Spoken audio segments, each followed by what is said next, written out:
good evening po sa bawat isa. So, isang mapagpalang gabi po muli. Amen po. So, bago po tayo mag-start is, tayo po muna ay mag-pray.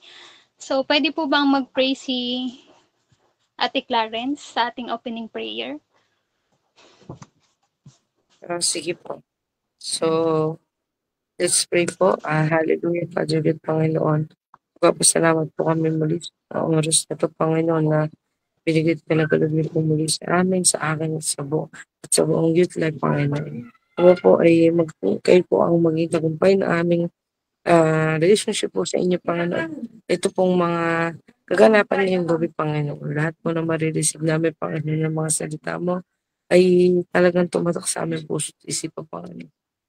Itago niyo po sa likuran, Panginoon, ang magdadala ng salita mo, Panginoon, at lagi niyo po siyang gabayan at proteksyonan, Panginoon. Lalo na po sa amin sa bawat isa, Panginoon. Wala po aking sa magdalangan sa pangalan ni Jesus. Amen.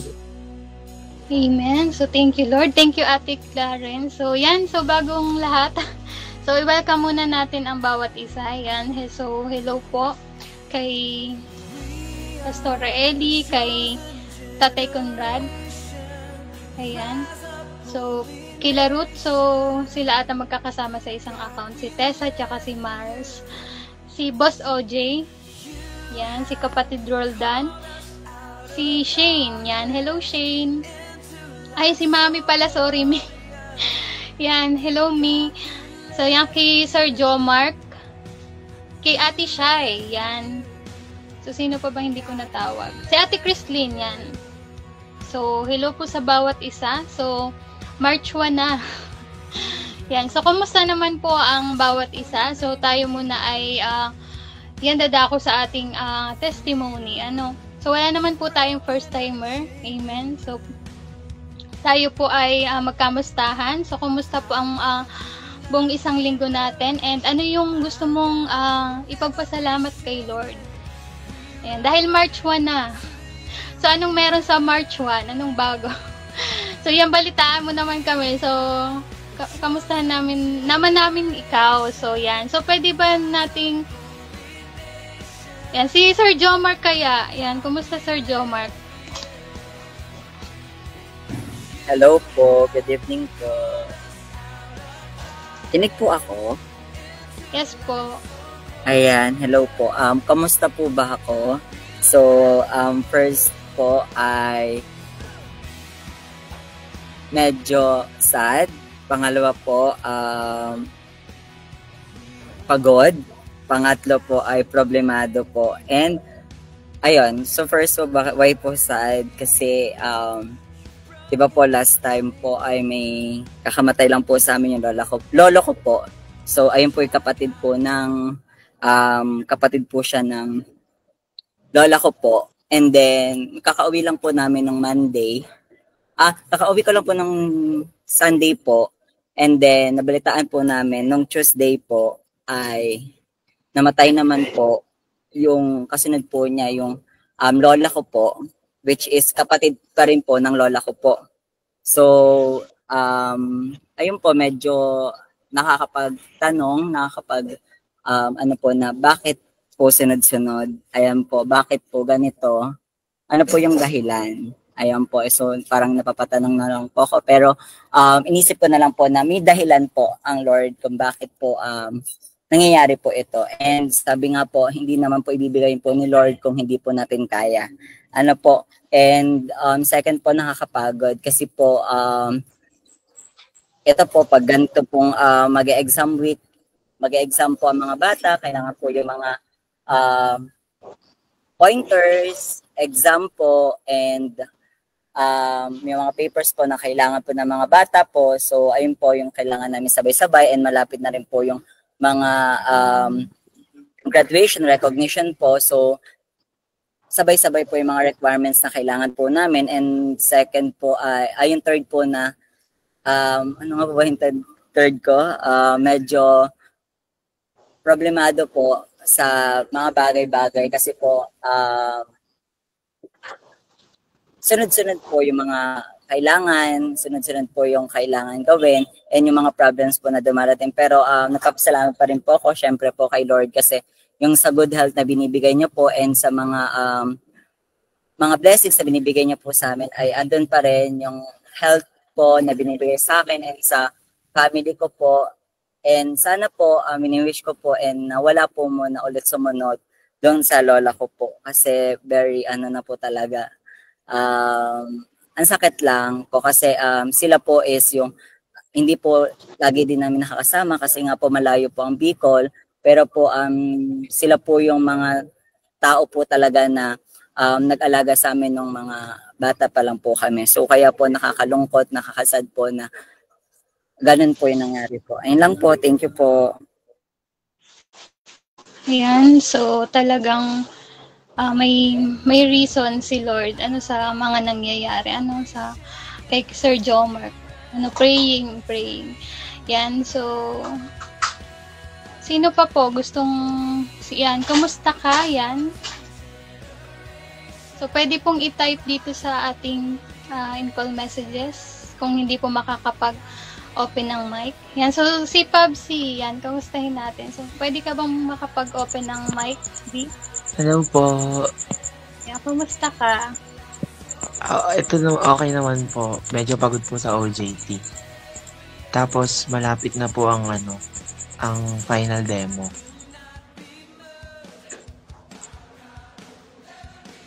Ayan, so talagang ang bilis ng panahon, no?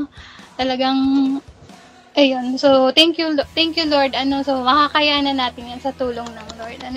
Ibigay lang talaga natin lahat sa Lord.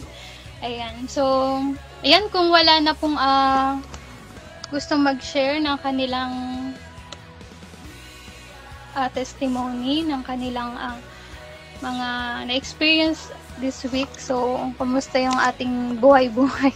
Yan. So, wag po kayong mahiya. Tayo po ay magkakapatid dito. And, ayan. So, open po to sa lahat. So, mag-invite din po tayo. Yan. So, ngayon po, kung wala na po, ay parang may nag-chat pala dito si Ate Shane. Sabi niya, busy po paghahanap ng college course para po sa darating na June 2025. Yan. So, praying Ate Shane sa best course na ibibigay sa iyo ng Lord. Amen.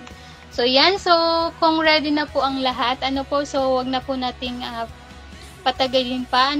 Ang gabing ito at alam po natin na ito po ay isa sa napakahalagang part ng program na ito po.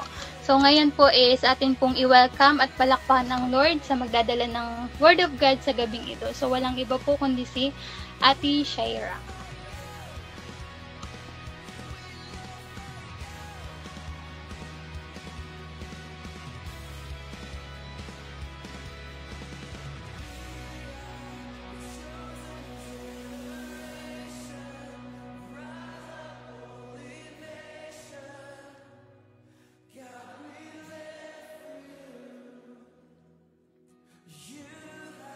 Hello, Ate Shai.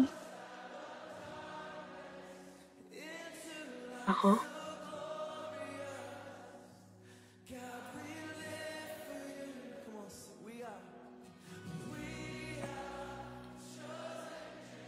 Hello, can you hear me po pa? Sagot naman if narinig niyo ako before I start. Yes po. Naglag ata. Rinig po ate. Clear naman po yung boses ko. Okay, thank you sa inyong response. Ay, hindi ko na muna ma-open yung camera ko kasi naglalag kapag agaw sa yun. Yan. Ayan, so, good evening po sa bawat isa. Ayan, alam ko naman na kilala niyo na ako. Yan, so ako si Ate Shaira. And praise God sa panibagong Saturday na muli makarinig tayo ng mensahe ng Panginoon. At ito ay para sa ating lahat, no? Ginamit lang ako ng Panginoon upang maipahayag sa bawat isa sa atin at mag-remind kung ano ba yung nais na iparating sa atin ng Panginoon. And before I start, let's pray first. Lord, thank you po sa gabing ito. Lord, I pray, Panginoon, sa magandang daloy ng internet connection, Panginoon. Alam ko, Panginoon, na sa kalagitnaan namin ito, andyan ka, Panginoon, na kayo po ang maglilid sa amin, Panginoon. I pray, Panginoon, yung ilid mo, Panginoon, yung magandang connection ko, Panginoon. Ma-deliver ko ng maayos at clear sa kanila, Panginoon, yung boses ko, Panginoon, hindi lag, Panginoon. Lord, sa oras na ito, Panginoon, maging sa mga lalabas sa salita sa aking bibig ay kayo ang makita, Panginoon, ng bawat isa, Panginoon. Sa oras na ito, sa inyo ko po pinagkakatiwala, Panginoon. Linisin niyo po ang aming puso't isipan, Panginoon, na sa panibagong araw na ito, sa pag-receive ng iyong word, Panginoon, is may apply namin sa aming pang-araw-araw na buhay. In Jesus' name we pray. Amen.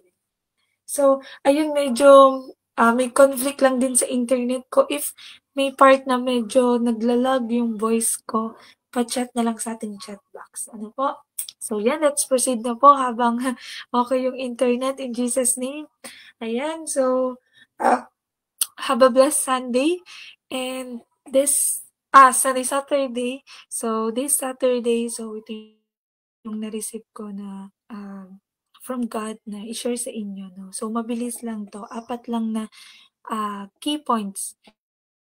So, it is about the embracing God's purpose. So, ang message natin ay matatagpuan sa John chapter 15 verse 9 to 13. And paano nga ba natin may embrace yung God's purpose sa buhay natin? And alam ko naman ang bawat isa dito ay meron ng personal na relationship sa Panginoon. Amen po ba? And alam ko na lahat tayo, konektado tayo sa Panginoon.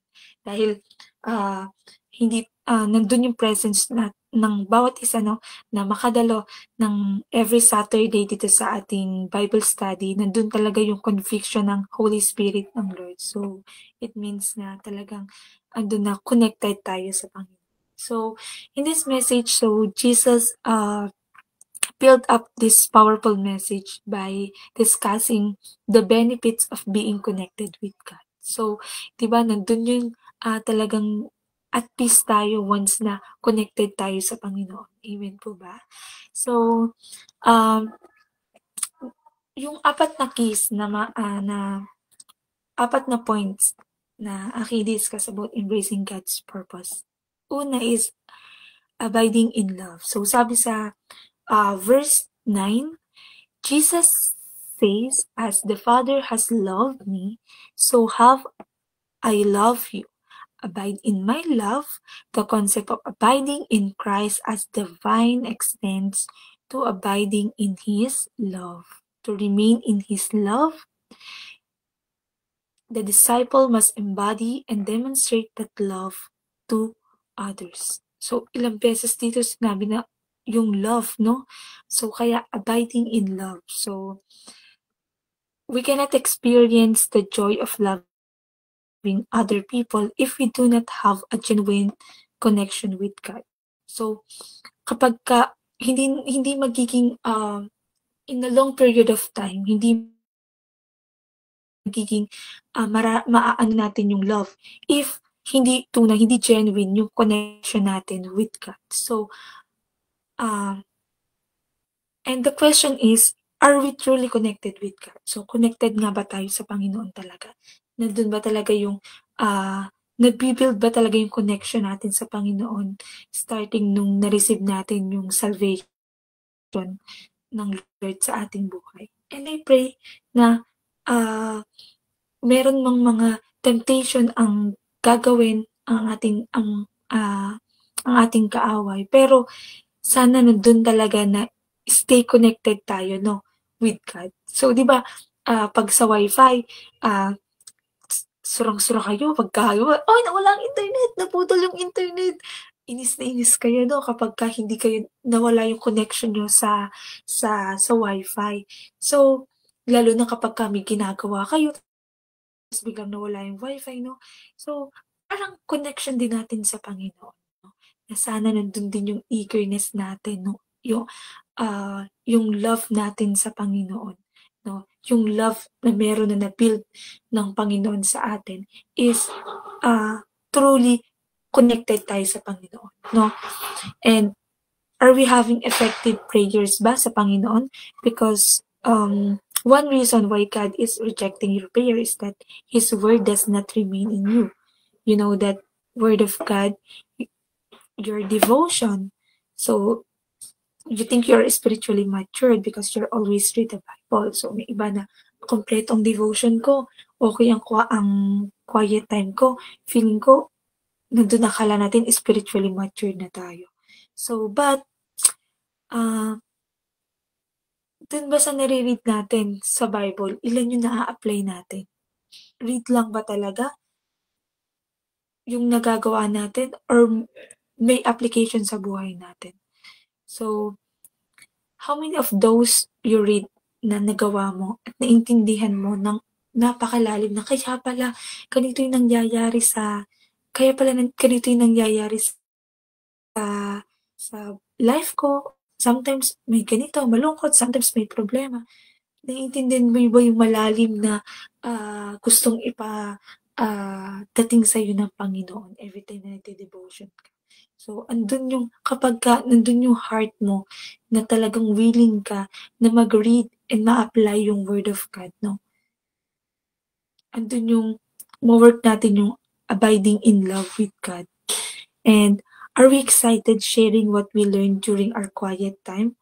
Or are we more excited in sharing what we did over the week? So, excited ba tayo na kapag meron tayong nakuhang mensahe sa Panginoon through devotion natin, ay excited ba tayong i-share to sa mga tao, sa mga friends natin, or mas excited tayo i-share yung mga naging ganap natin sa buhay? Ito, hindi namang mas masama, pero tayo as a Christian, no, nandun yung magmula sa atin, no, na true sa quiet time natin, dahil if we truly connected sa Panginoon, andun yung kagalakan na maibahagi natin yung mga word of God na nare-receive natin sa Panginoon, na excited din tayo na marinig din nila yun, no? Kaya nga yung ma-practice natin, sabi, yung love na selfless tayo, no? Na hindi lang natin sinasarili yung Word of God, kung ba't nag-i-invite tayo ng mga friends natin, kahit minsan nai-ignore tayo, pero andun pa rin na i-work natin na ma-invite pa rin at madala natin sila, kahit nandun na minsan ay nai-ignore tayo or parang deadma lang. Pero okay lang, at least nagawa natin yung part natin. At the same time is na mapag-pray din natin sila, no? So, we pray, when we pray, does our prayer include our heart being aligned with God's heart? So, kapag ba tayo nagpe-pray, align ba? Ayun ba ay baka ang prayer ba natin is about na lang sa mga wants natin? So, ayun, it's a there for us that align yung heart natin sa God heart. So, syempre, sa mga pinagpipray natin is kung ano yung mga glorifying sa Panginoon. So, ayun po yung first point natin is abiding in love. And next po is, fruitfulness through love. So, just as branches bear fruit by abiding in the vine, the fruit of a Christian life is seen through acts of love. So, acts of love. Jesus make it clear that love is the evidence of true discipleship and connection to Him. In John 15:8, He says, "By this my Father is glorified, that you bear much fruit and so prove to be my disciples." This fruit bearing includes loving others as Jesus loved them. Amen. So, nandun yung fruitfulness through love. So, yung love talaga, no, iba yung nagagawa kapag talagang genuine yung connection natin sa Panginoon. I-remind tayo na, is it loving God? Is it show how to love God? Is it glorifying God? So, di ba? Kaya natin ginagawa yung love, na-apply natin yung love sa buhay natin is dahil gusto natin na makita yung bunga kung paano umibig ang Panginoon sa atin. And that's the fruit of love of God through the Holy Spirit evident in us. So, nakikita ba sa life natin? Wait lang. So, nandun yung love, sabi sa Galatians 5:22, verse 22, to 23, nandiyan yung love, joy, peace, kindness, goodness, faithfulness, gentleness, and self-control, no? So, kung andun yung, does it burden you attending to church, praying, doing your devotion? Now, check your connection with God.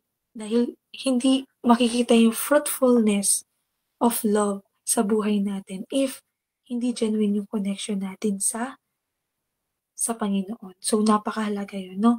Sabi nga, we cannot experience the joy of connecting to other people if we do not have genuine connection with God. So, no? Para makita yung fruitfulness through love, ay ma-show natin yung love, joy, peace, kindness, goodness, faithfulness, gentleness, and self-control sa ibang tao, no? So, paano natin may encourage sila na madala din sa liwanag kung sa ating buhay hindi nakikita yung love sa lahat ng bagay na ginagawa natin, no? Kaya nga yung love, isa sa napaka gandang isa sa mga recipe kung bakit tayo mga Christian no napapagaan natin yung lahat ng bagay dahil alam natin na mahal tayo ng Lord at alam natin na true love kapag ginawa natin ang bagay na may pagmamahal, no, ay makikita yung bunga, no, ng connection natin sa Panginoon. So, we need to cooperate with God when He break these barriers in our lives. So, nandun yung minsan may tatanggalin ang Panginoon sa buhay natin, pero nandun yung matanggap natin yung lahat ng mga bagay na yun, no? Dahil kung talagang tunay na disciple tayo sa Panginoon, no? Makikita yun sa kung anong i-reflect natin sa buhay natin. So, even if we hear powerful message each week, so minsan parang patama, parang ang hirap namang gawin, no? Parang minsan nahihirapang paano i-apply yung word of God, no? Pride can defend our ears and harden our hearts, so blocking us from genuinely encountering the Lord. Instead, we need to cooperate with God when He breaks these barriers in our lives by setting aside our pride. And pride, we open ourselves to authentic connection with Him. So, fruitfulness through love. So, first, yung abiding in love, fruitfulness through love. And next is yung reflections of Jesus' love. Jesus set the example of sacrificial love by laying down His life for His friend. In John 15:13, He says, Greater love has no one than this, that someone lay down in his life for his friends. By commanding His disciples to love one another, Jesus is calling them to reflect His selfless, sacrificial love in their relationships. So, alam ko na loving others is not always easy. Ano po? Minsan sa mga madaming pagkakataon, madami nating may encounter na para ang hirap namang mahalin ng kasama mo sa workmate mo, ng kaklase mo. But a Christ-like love means forgiving, accepting, and honoring even those who are different and difficult. Our ability to love others comes from God. We can only give love when our hearts are full of God's love. So, kung talagang truly connected tayo sa Panginoon, kung mahal natin ng Panginoon, so, may paparamdam din natin yun sa ating kapwa, no? Yung genuine na love sa kanila. So, hindi mahirap para sa atin na gawin yung mga bagay na yun, no? Sometimes love comes in the form of rebuke. If you really love someone, you will not let that person do inappropriate things. You will not tolerate that person. Why? Because the Lord did not tolerate sin. So, hindi tinatolerate ng Lord. So, talagang minsan nandun yung ma-rebuke tayo ng Lord through His word. Sabi mahal daw tayo ng Lord. Sabi siya, umibig sa atin. Pero bakit ganito yung parang patama sa akin, no? So, okay na yun na matamaan agad tayo para kaysa naman anong gusto natin pag pagpapalo ng Lord dahil sa mga naging maling desisyon natin, dahil hindi natin ma-accept yung rebuke ng Panginoon sa atin, or yung pagpapala, no? So, nandun yung remind na magre-reflect through love na mas magiging at peace tayo, mas makikita sa life natin, mas magre-reflect yung true love if we truly connected sa Panginoon. So, how can we really love now? In the Bible, sabi nga sa 1 Corinthians 13, describe that love is as a patient, kind, selfless, and it also says that love is more important than other gifts and virtues. So, yan. Napakahalaga. Alam ko minsan parang ang hirap namang mahalin ng bagay na ito na nangyayari sa akin. Pero kailangan natin mahalin yun, pakita kung paano, dahil true sa love na yun na ma-show natin, mag-reflect kung paano tayo minahal ng Lord. So, if nandun man tayo sa struggle sa buhay natin, nandun man yung parang paulit-ulit na lang tayo sa sitwasyon, so, nandun yung mahal ka pa din ng Lord, no? Gusto ng Lord na hindi mangibabaw pa din yung pagmamahal mo sa kung ano man yung sitwasyon na meron ka. Kasi kapag ka nandun yung mahal ng Lord, parang ba't nangyayari to sa buhay ko? So, hindi gusto ng Lord na nahihirapan ka. So, no, for that, ay ma-reflect, makita sa atin na talagang andun yung love na sa bawat parte ng buhay natin is makita, no? Reflection of Jesus' love. And last point natin is breaking barriers through love. Sabi dito, love is the ultimate barrier breaker. It overcomes divisions, heals wounds, and brings people together. Ang ganda, no? Jesus knew that the disciples would face various barriers, both internally and externally, and that love would be the key to overcome those obstacles.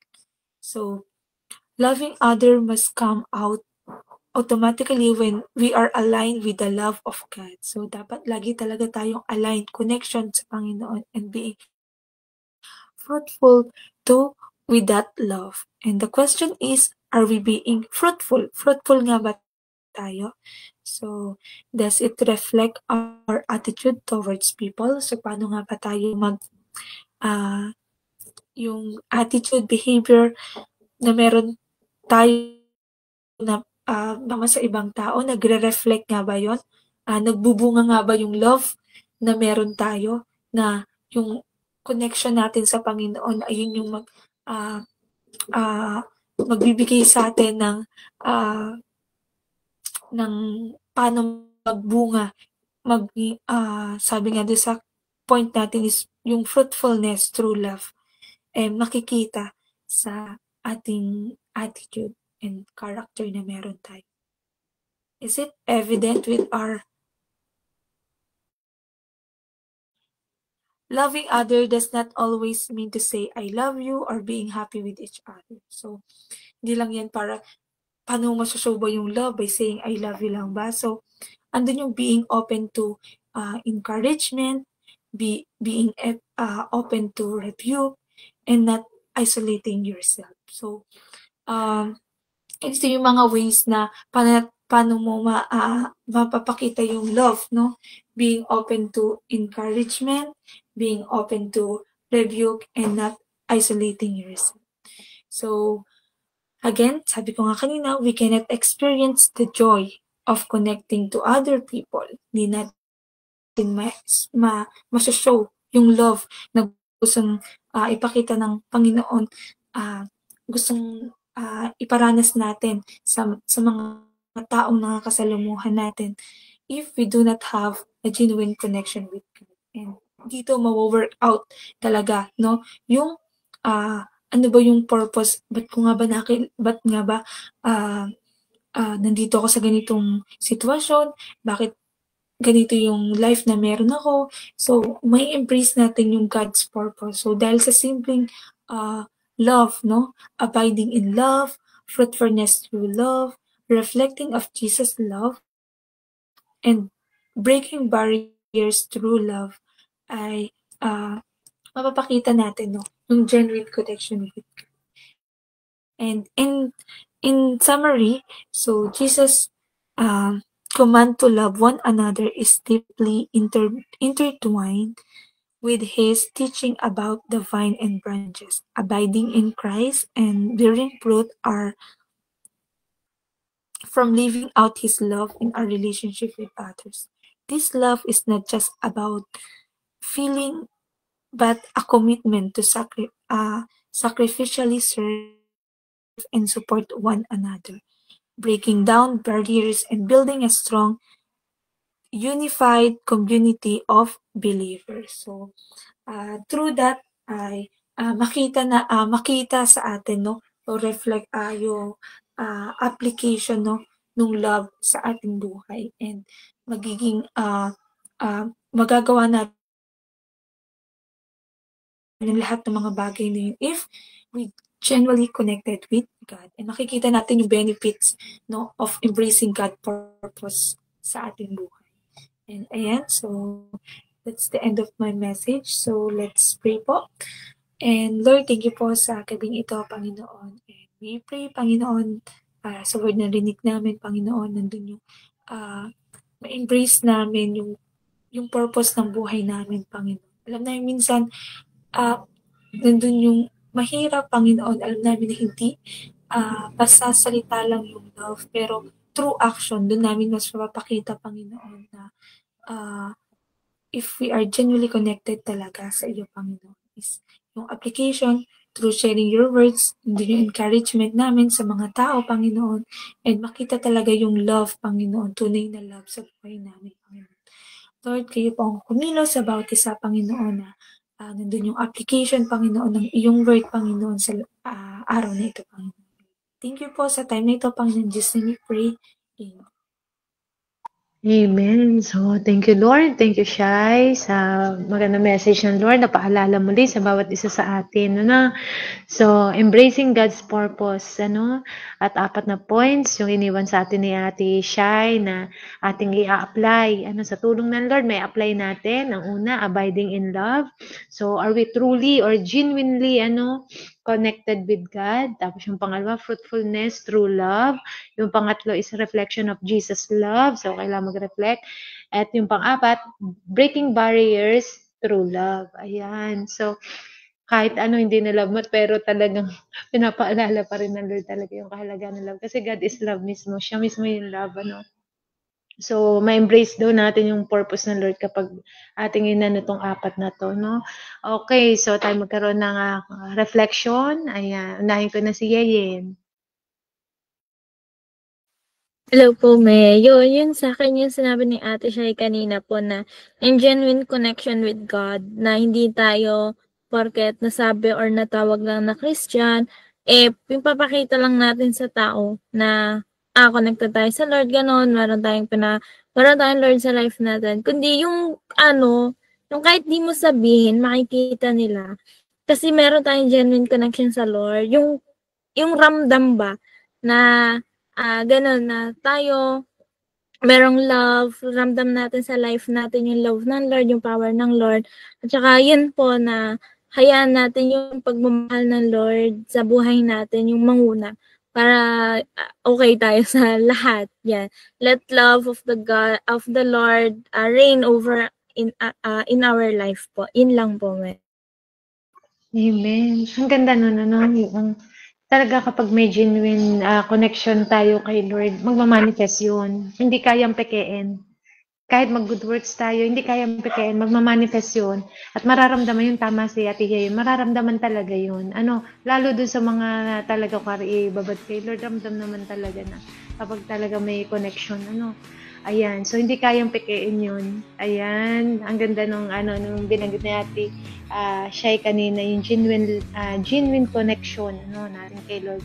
Ayan, so under siya nung point number 1, Okay, kay Jo Mark, ayan.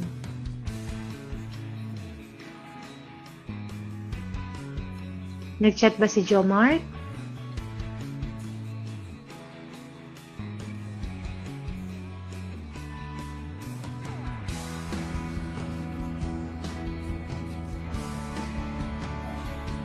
Ayan, sige, balikan natin. Baka mahina lang ang connection.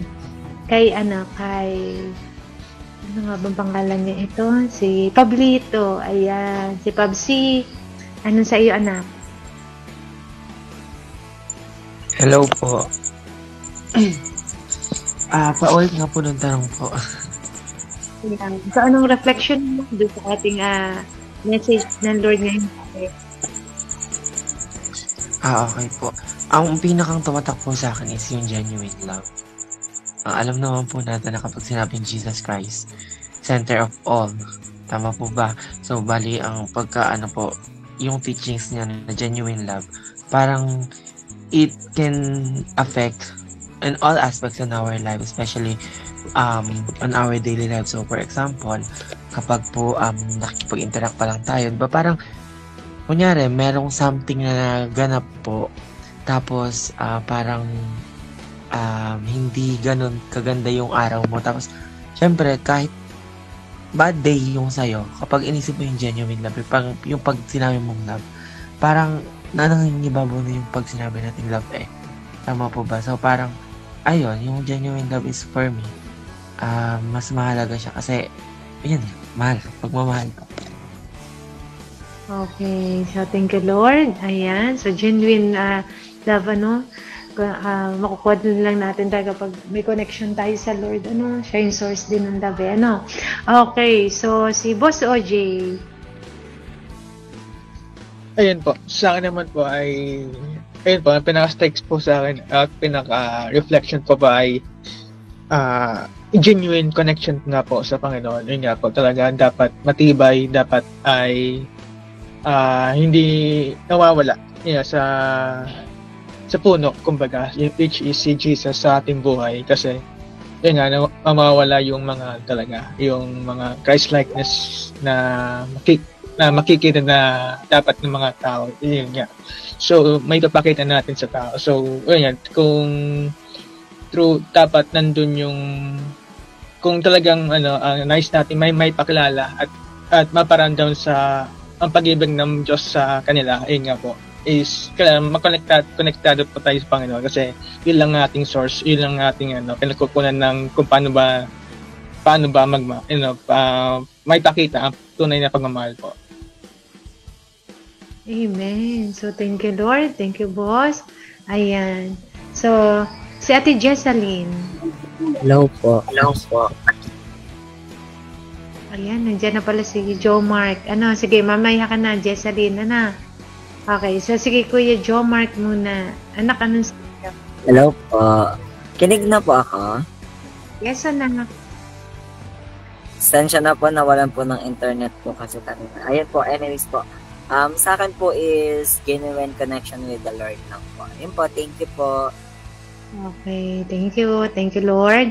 Okay, kay Ate Jessalyn.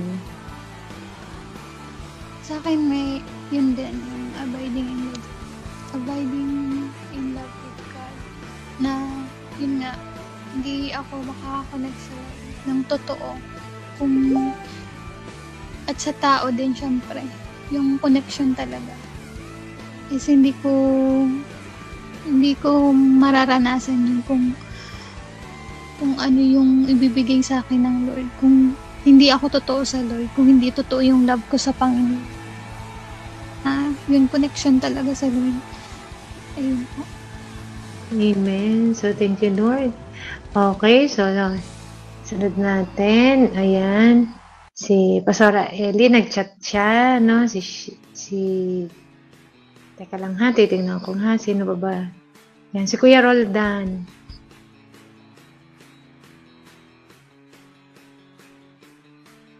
Kinig ba ako?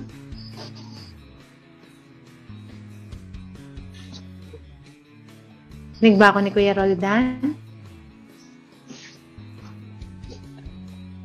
Okay, so baka mahina din sa kanya, Okay, so tingnan natin, meron pa ba ako nalimutan? Ayan, nag-chat siya.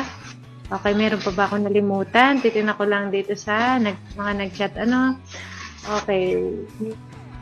Okay, so kay Pastora Ellie, reflection po, abide in God, so we can love others best. Amen. Okay, kay Pam, akin po, reflection of Jesus love na makita, reflect sa akin mismo personally, yung love na meron ako mula sa Lord ko. Amen. Kay Shane, spread love with God. Kay Ruth, genuine love lagi natin sa Lord po. Kay Tessa, genuine love at fruitfulness at makita talaga sa atin ang love that comes from God. Amen. Kay Clarence, genuine connection with God po yung sa akin because all of our stages and our challenges is God's plan. Always believe and trust God in His purpose to us po. Kay Kinay, sa akin po, ingatan po yung genuine connection na meron tayo sa Lord. And may extend yung genuine love sa iba. Amen. Tapos kay Kuya D, ayan, be rooted in love. Okay, so thank you Lord. So, wala po ba akong nalimutan? Okay, so proceed tayo sa ating short icebreaker, then closing prayer. God bless. Yan, hello po, good evening po sa bawat isa. Yan, so dala ko po tayo sa ating icebreaker. Ayan, so excited na po ba? Pa-heart react naman po sa mga Gina sa ating po icebreaker. Yan, sa ating games. Ano po, ayan. Nakikisali din ako sa heart. Ayan. So, madali lang naman po yung ating pa-games. Ano po, so if familiar po kayo sa mga gibberish words, ayan, type ko pa na. Ayan, gibberish words. Ayan. So, yun, yung mga ano lang naman po, yung mga, yung sounds like, yan. So, paano po lalarin yung game? So, itatype ko po sa atin pong in-call messages yung gibberish words na Tagalog version po tayo ha, para yung medyo madali.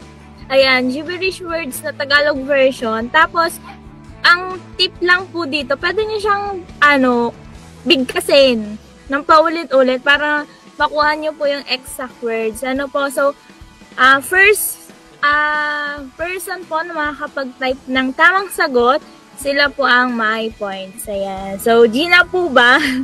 Gusto niyo po ba ng sample? Sige, mag-sample tayo. Ano po? Ayan. Siguro, ito. Ayan. So, sample po tayo. Ano po sa ating gibberish words? Ito pala. Example number 1. Ayan. So, Tagalog version po ha, para, po. So, wrong spelling is wrong. Siyempre po, pag may kulang, mali po. Tapos, kailangan naka-Tagalog. Huwag po mag-i-English. Ulitin ko po, Tagalog po yan ha. Ayan. First person po na makakapag-type, sila po ang may points. So, siyempre, hindi ko na po yan babanggitin kasi baka po mabanggit ko, diretso na ng yung tamang sagot. Kaya, kaya niyo po yan. Yan, sample pa lang naman po yan. Ano po? Ayan. So, nakuha po ni Mami Aya. Kaso, ayun, sample nga po. Kaso, ang spelling po ng karpintero ay po, may karpintero. As in po, karpintero. Ayun. Ayun. Pero, tama po siya. Karpintero po. Ano po? So, yun po yung magiging rules po natin. Ano po? So, basa-basahin nyo lang po siya paulit-ulit tas para makuha nyo po yung word. Ayan. So, kung Gina po, pwede po kayo mag-type ng G or pa-heart react naman po. Gina. Ayan. Gina, mga persons. Ayan. So, ito po. Number 1. Okay, magbibigay-bigay din po ng clue. Ito po ay isa sa mga favorite ko. Tagalog po ha. Hindi ko po pwedeng i-directa kasi madali mo. Ito sa mga favorite ko. Okay, ayan. So, tama po. Si Boss ang nakakuha. So, 11. So, laughing eyes, is 11. Ano po, so, meron pong, sa pointing system, meron pong 5 points si Boss. Ayan. Nauna po si Boss. Pangalawa, ayan,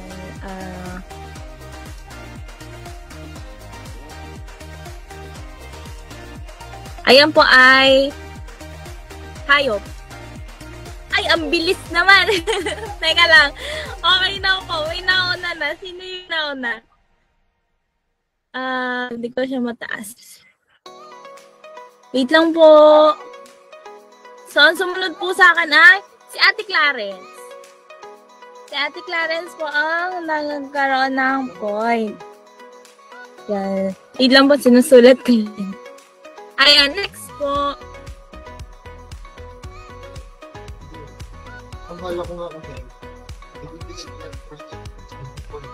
Next.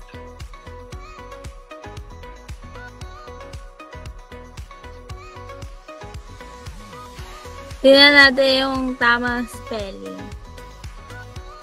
Kasi madami na nawala. Ayan. Ayan. So, nakakuha po ng tamang spelling. Tama po ha. Yung tamang spelling po ay si Ate Jessa. Sombrero.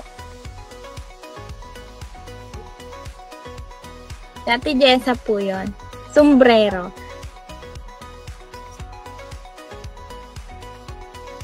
Ito po ang next. Ang bibilis naman. Ito po yung next.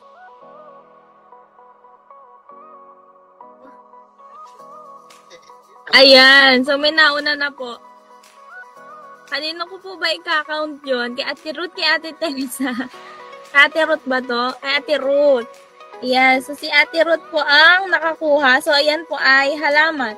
Pero walang nagpapatalo. Ano to?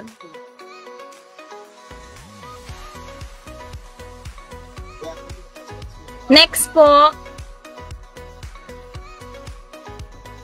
Unang first person to reach ng 3 po ha. 3 points, pero 5 points po ang katumbas. So, yan po ang kasunod. Ayan, meron na ulit. Ayan, so ang tamang sagot po is kalendaryo na nakuha po ni Ate Ruth. Yan. Ni Ate Ruth ulit. Yan, para nangunguna po si Ate Ruth, 10 points. Ate Jessa, 5. Ate Clarence and Boss, 5 points. Ayan, next po.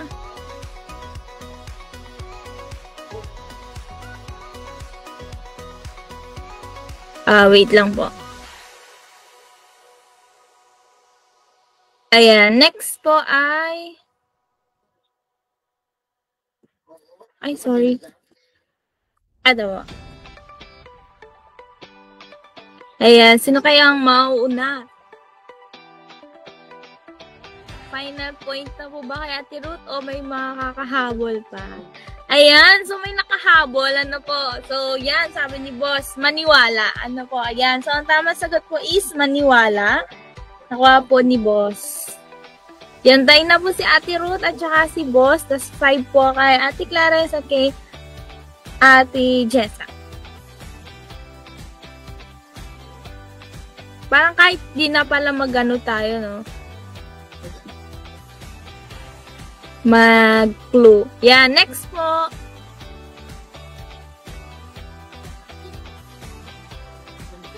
Sino kaya ang makakahula? Ayan. So, tawa po ang sagot ni Mami Aya. Salamin.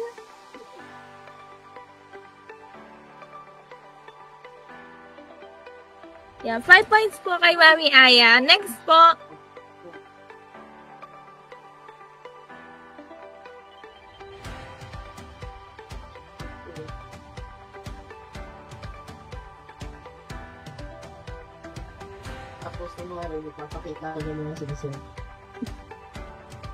Yan. Okay na po. Sino kaya? Ayan. So, nauna po si Ate Clarence. Madiskarte. Ang tamang sagot. Ayan. Next. So, tayo na po si Boss, Ate Clarence, si Ate Ruth sa 10 points. Si Ate Jessa at si Mami Aya po ay sa 5 points. Ayan. Next po is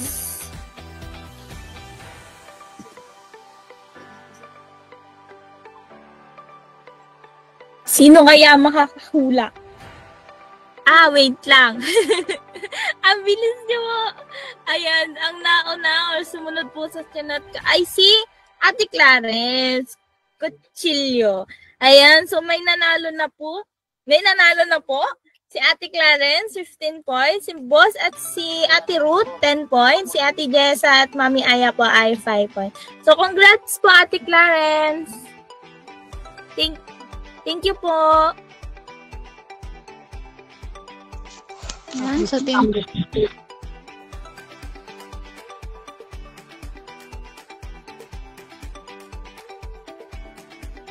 Sige, Jessalyn. Yan, so thank you, Lord. So thank you, Ate Christine, sa napakagandang pag-games. So yan, tayo po muna ay dadako na sa closing prayer. So pwede po ba mag-pray si Ate Clarice?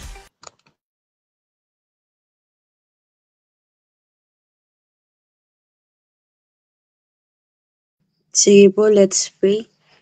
Yes, Lord, Hallelujah, Jesus, Lord God, malapit kami sa iyong sa mga oras na, Lord God. Lord, salamat sa mga receive naming word, Panginoon. And talangin po namin, Lord God, na hindi tumanakon kaaway sa amin, Lord God. At palangin namin tumatanda, Panginoon, at magamit namin sa mga araw namin pamuhay and ma-share din po namin, Lord God, sa mga mahal namin sa buhay, Panginoon, at sa lahat ng mga kasalamuhan namin tao, and ma-extend yung love, Panginoon, na nagagaling sa inyo, Lord God. And sa mga nandito po, Lord God, pagpalain niyo po ang bawat isa, Lord God, at nandito tumatin, Lord God, at sa nagdala po ng inyong salita, Lord God, na kapag maghari sa kanyang buhay, Lord God, kalayan niyo po siya kanyang pamilya, Lord God, and kung ano po hindi rin sa'yo ng heart niya, Lord God, ano doon na nakakalob sa inyo, alooban, Lord God. At ito po aming tangan, Lord God, maghari ka sa aming mga buhay, Lord God, hanggang sa ulit namin pagkikita sa sunod na Saturday, sabahan niyo po kami. Ito po ang dalangin sa pangalan ni Jesus.